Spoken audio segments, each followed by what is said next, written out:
У меня вопрос к Энверу Аметову. Вот в связи с тем, что товарищ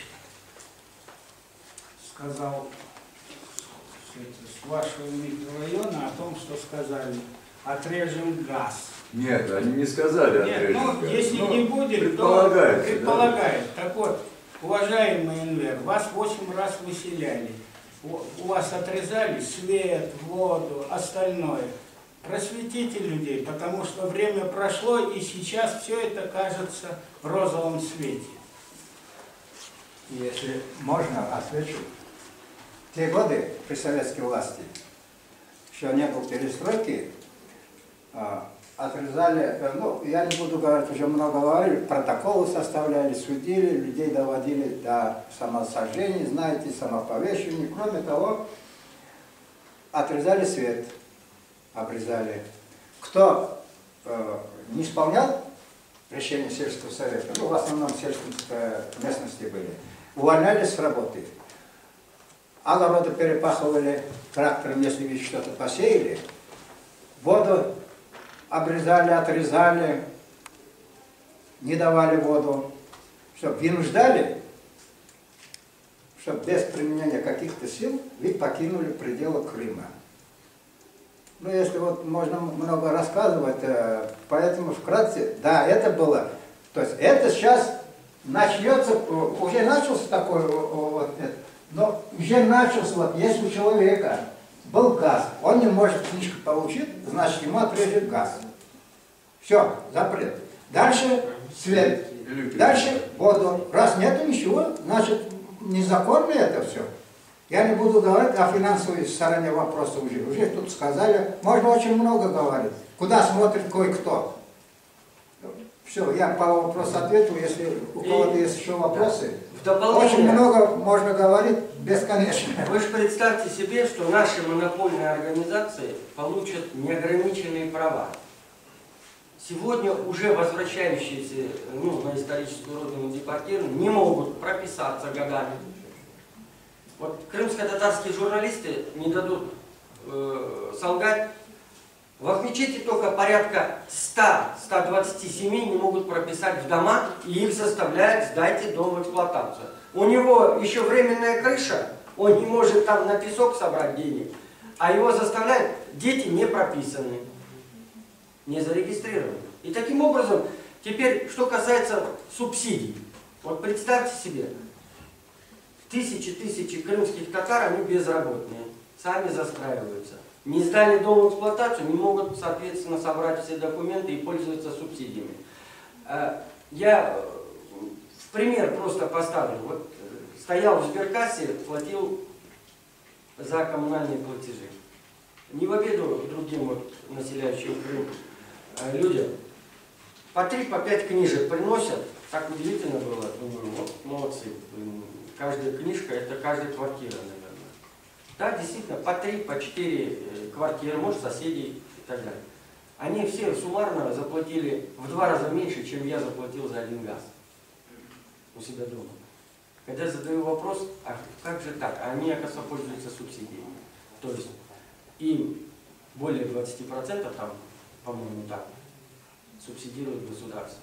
А я не смог, потому что я не предоставляю, там, у меня нет техпаспорта, нет этого объекта.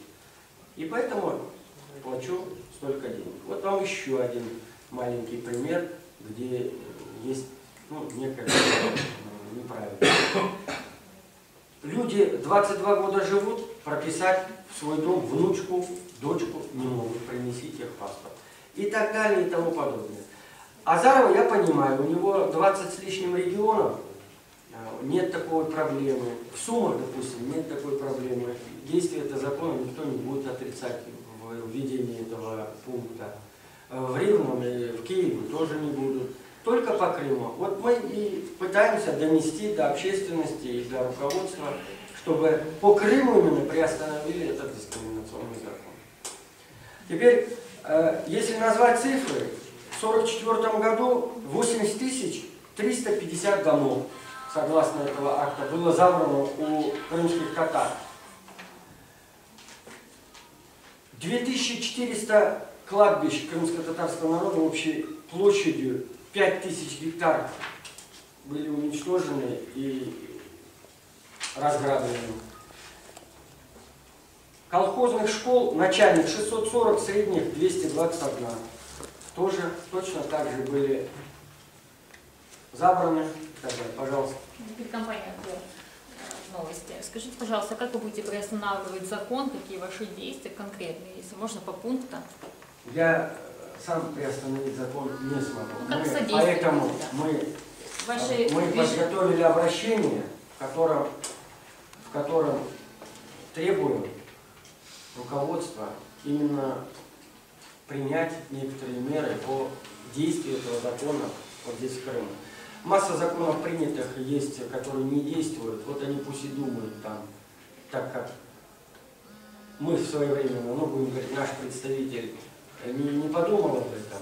Я даже знаю, что он очень сильно был удручен, то, что прозевал этот закон. Но, к сожалению, увидите, что найдут способ и приостановят. Потому что я думаю, что когда дойдет до реальных штрафов, люди сидеть и молчать не будут. Я просто хочу, чтобы это было заранее, как говорится, своевременно было поднято на самый верх. А уже сам механизм пусть продумывает Янукович или премьер-министр, то ли выводит, то ли принимает или вводит изменения, то ли там какие-то иные меры. Руководящий, ну, будем говорить, премьер-министр и президент знают, что в этот момент надо делать. Участники вашей инициативной группы, с кем будут встречаться, а как будете вести переговоры, вот расскажите. На первом этапе я не сказал, что мы будем встречаться. Мы на первом этапе провели небольшую подписную кампанию, проводим вот сейчас по итогам этой подписной кампании пресс-конференцию и направляем президенту, премьер-министру Украины и председателю Совета Министров это обращение. Дальше по получению от них информации будем смотреть, что делать дальше.